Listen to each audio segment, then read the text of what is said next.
I wanted to start a series of shiurim on the Sefer Daas Tevunos. I'd like to say these shiurim, nishmas, Daniella Sheina, Yehoshua Falik, Allah Shalom, and the shiurim, the learning of the shiurim, and any avoda that we do on our emunah, should Hashem be zchus and nishmas for Daniella.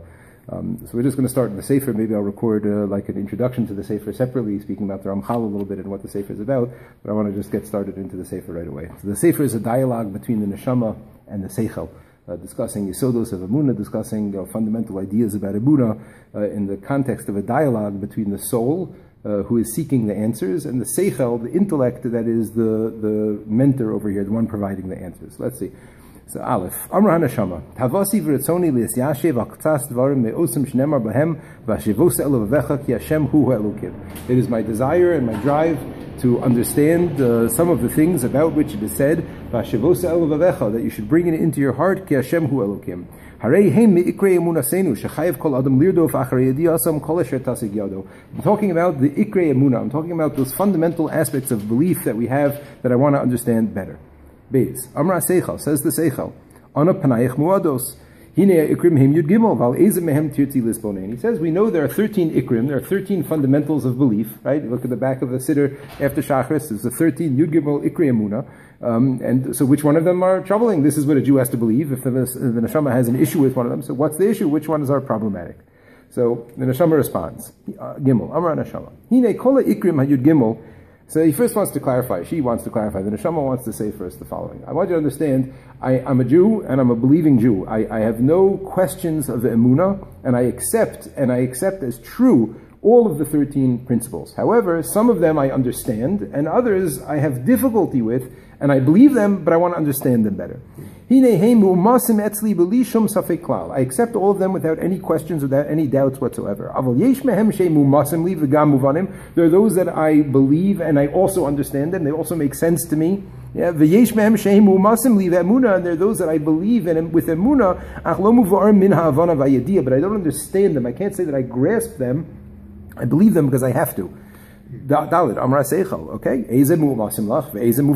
Okay, good. So which are those that are clear to you, and which are those that you only believe because you know that you have to believe them, but you don't understand them? Okay, so let's count them out now, because the neshama is going to now go through several of them that she says, this I don't have a problem with. In other words, the Sefer is not going to focus on these ideas, or as far as the neshama is concerned. Okay? Hine, the following. Metzius Hashem, the existence of Hashem. That's number one. Yichudo, that there's only one God, right? No multiple forces. That's number two. Number three, Nitzchiyuso, that Hashem is eternal, that Hashem always was, is, and always will be. Veheyoso chutz min haguf v'chol mikrei haguf. Number four, that Hashem is not bound by any body or anything in the time or anything along those lines. I accept that also. Number five, chidush ha'olam, that Hashem created the world from scratch. Hashem created the world from nothing.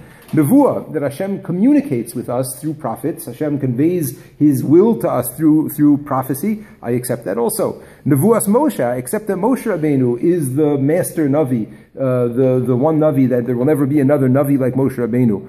Torah min Hashemayim, I accept that Torah came from Shemayim, and this also I understand, I don't have any issue with this. V'nitzchiyusa shlo tishtane, and the fact that Torah will never change. Okay, so we have here Mitzias Hashem, Hashem's existence, Yichud Hashem, that there's only one God, Nitzchiyus of Hashem, that Hashem is eternal.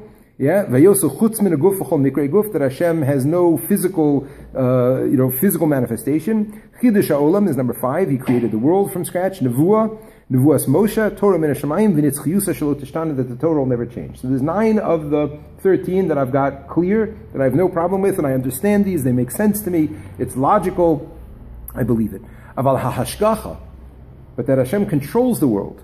Schar v'onesh, the fact that Hashem, judges and people are rewarded and people are punished. Bias HaMashiach u'tchias HaMesim, and Bias HaMashiach, the fact that there's this concept of Mashiach, and Tchias HaMesim, the fact that one day the dead are going to rise up from the ground and live. I accept all of these, and I would give up my life for them. If somebody would tell me, do you believe in Tchias HaMesim, or if not, I believe in it 100%. But I want to understand it. I want to have some sort of a svara, some sort of a rationale behind these things that I could understand, not just accept and believe. Okay, so what the neshama is telling us, that the focus of this discussion is, for her, what she wants to understand is hashgacha, how Hashem controls the world. Number 2, schar va'onesh, based on what does he mete out punishment and reward? Number 3, what is this whole idea of Mashiach? And number 4, what is this idea of Tchias HaMesim? And what does it have to do with anything? Why is that a fundamental belief that the dead people who are buried in the ground are going to rise up again? Why is that so fundamental? Okay. Vav, Amar Seicha. So tell me, what's the issue? What's problematic? What do you find problematic with this? Amar Neshama, says the Neshama, HaMesibos HaGadolos HaMeshapchos Ba'olam, the great events and the things that you see happening in the world, Hamaros Tamid L'chora Hefech HaHashkacha Chas V'Shalom. It seems to show the opposite of Hashkacha. It seems to show the opposite of a rhyme or a reason and a rationale for things, that somebody's in control. Kol Shekein She'en Asvara Roes Sofa Inyanim Lehechanim Megiyim, and certainly we don't see where it's all headed. What's the point of all it? Where it's all heading to? What's going on? What does he want from us? Why did he make us? To what is he driving us? Where are things headed? What's the end of all this?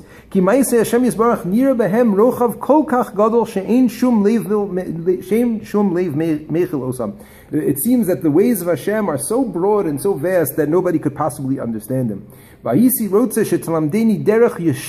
like for you to teach me a straight path, to understand the yashus, to understand that this is just and straight, without swaying one way or the other. In other words, he says, when the neshama says, when we look out in the world and we see what's going on, and you just need to look in the world today and see all sorts of terrible things, terrible people, evil, rishus, ISIS, tragedies, all sorts of things. It doesn't look like this hashkacha. It doesn't look like the good guys win and the bad guys lose. It's just not what it looks like.